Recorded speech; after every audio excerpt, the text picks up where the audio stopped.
Welcome to Module 10, Likelihood Ratios. These are arguably the most powerful and flexible diagnostic measures we have because they allow you to update your probability of disease based on a test result, regardless of the prevalence in your population.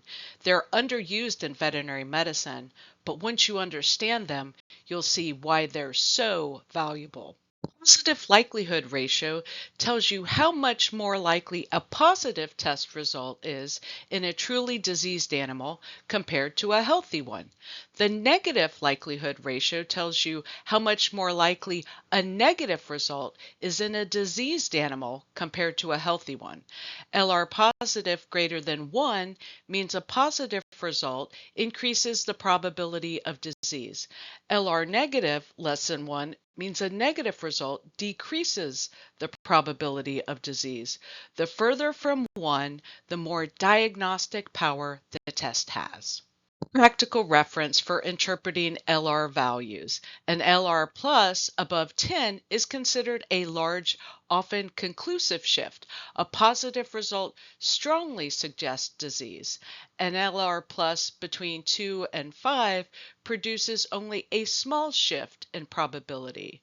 For LR negative, values below 0.1 are considered large and conclusive. A negative result strongly argues against disease. Values between 0.5 and 1 produce minimal change. These thresholds help you quickly assess whether a test is clinically useful in your specific situation. Here's how you actually use likelihood ratios in practice. You start with your pretest probability, your best estimate of disease probability before the test, based on prevalence or clinical signs. Convert that to odds, multiply by the LR, and convert back to probability. That gives you your post-test probability, the updated probability of disease given the test result. There's also a graphical tool called the Fagan nomogram that lets you do this visually without the math. It's a great tool to have bookmarked. Likelihood ratios to work.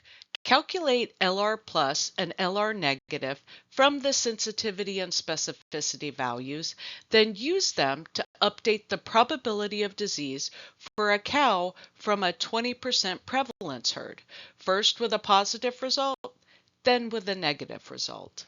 Plus is 0.8 divided by 0.125, which equals 6.4, a moderate to large shift.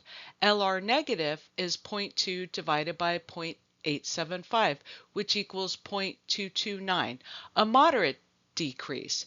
Pretest probability is 20%, so pretest odds are 0.25.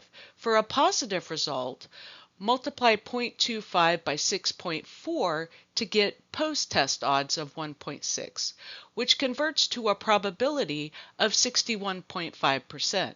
For a negative result, multiply 0.25 by 0.229 to get post-test odds of 0.057, which converts to a probability of 5.4%. So a positive test takes us from 20% to 61.5%. Meaningful, but not conclusive. A negative test takes us from 20% down to 5.4%. A negative result is quite reassuring in this herd. If you'd like more short, clear epidemiology lessons, feel free to subscribe so you don't miss new videos. And if these explanations help make the concepts click, a quick like on the videos tells YouTube to share them with other students who might need them. Thanks for joining, and see you next time.